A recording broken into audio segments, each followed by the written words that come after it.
마태복음 10장 32절에서 38절 말씀 묵상입니다. 누구든지 사람 앞에서 나를 시인하면 나도 하늘에 계신 내 아버지 앞에서 그를 시인할 것이요. 누구든지 사람 앞에서 나를 부인하면 나도 하늘에 계신 내 아버지 앞에서 그를 부인하리라.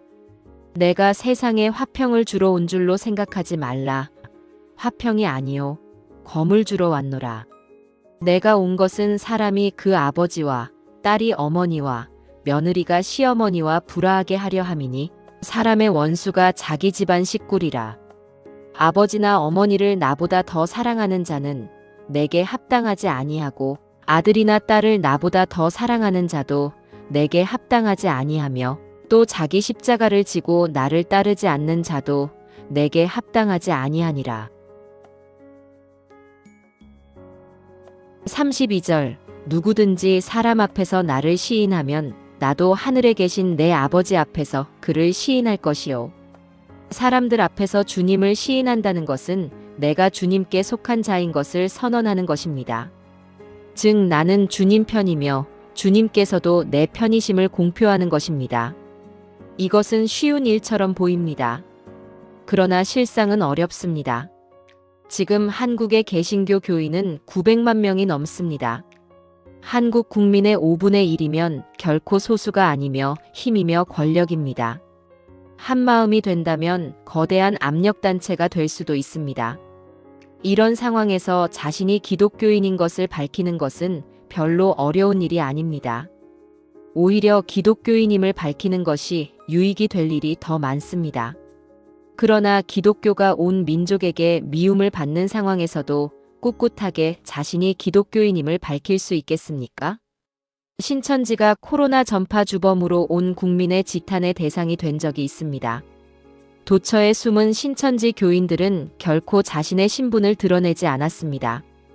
그런 분위기에서 내가 신천지 교인이요라고 말한다는 것은 엄청난 용기가 필요했을 것입니다. 그런데 만일 그게 기독교의 상황이었다면 어떻겠습니까? 만일 우리가 미래의 소수가 되어 많은 사람들에게 이상한 집단으로 비난받는 상황에 놓인다면 나는 그리스도인이요라고 시인할 수 있겠습니까?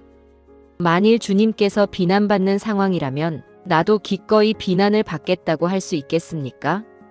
주님을 시인한다는 것은 주님의 고난이 곧 나의 고난이며 주님의 기쁨이 곧 나의 기쁨이 된다는 선언입니다.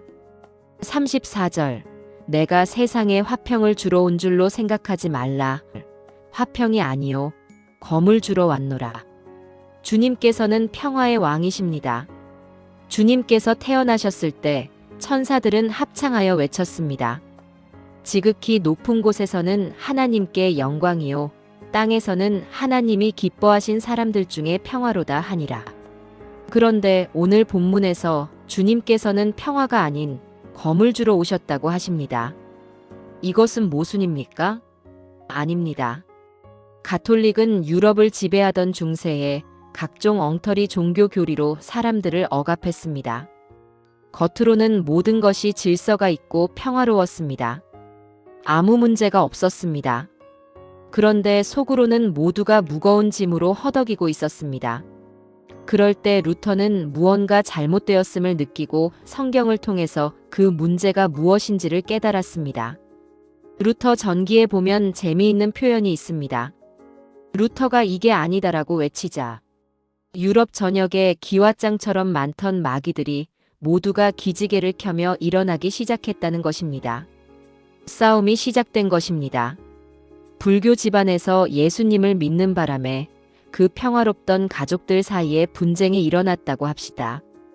가족의 일시적 평화를 위해 믿음을 포기할 것입니까? 아니면 오히려 가족을 구원하기 위해서 끝까지 믿음을 지켜야 합니까? 청년 시절 아침에 일어나니 연탄가스가 집안 전체에 퍼져 있었습니다. 아마도 새벽녘부터 가스가 들어온 듯 했습니다. 저는 머리가 깨질 것 같이 아팠지만 다행히도 완전히 중독되지는 않았습니다. 동생의 방문을 열었더니 간호사였던 동생이 밤근무를 마치고 새벽부터 와서 자고 있었습니다. 저는 동생을 흔들어 깨웠습니다. 그러나 동생은 깨우지 말라고 흥얼거렸습니다. 이미 상당히 중독된 듯 했습니다.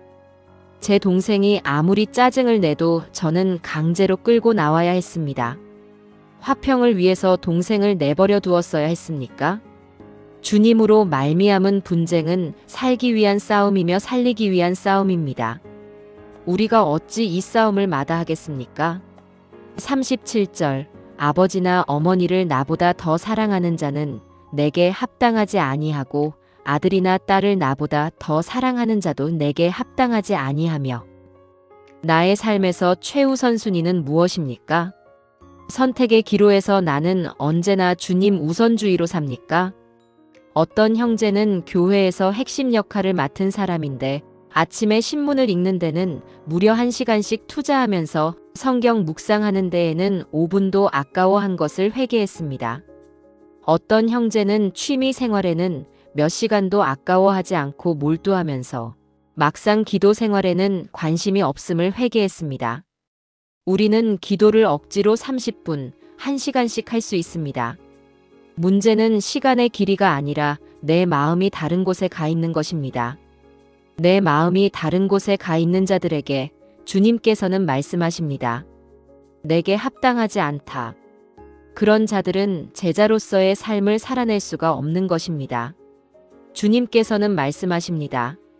자기 십자가를 지고 나를 따르지 않는 자도 내게 합당하지 아니하니라. 십자가는 내가 못 박혀야 하는 영역입니다. 그것은 과도한 취미 생활일 수도 있고 하나님과의 관계를 소홀히 할 정도로 내가 집착하는 사업일 수도 있습니다. 아니면 자식의 성공에 대한 집착이거나 친구들과의 수다와 같은 사소한 일일 수도 있습니다. 비록 그것이 아무리 건전할지라도 나의 믿음을 약화시키는 것이라면 내려놓아야 합니다. 그게 내가 못 박혀야 할 영역입니다. 내 삶의 영역에서 여전히 내가 주인이 된 영역이 무엇입니까? 그것이 내가 못 박혀야 할 영역입니다. 주님, 저는 못 박혀야 할 영역이 있습니다. 제가 완전히 못 박히기를 원합니다.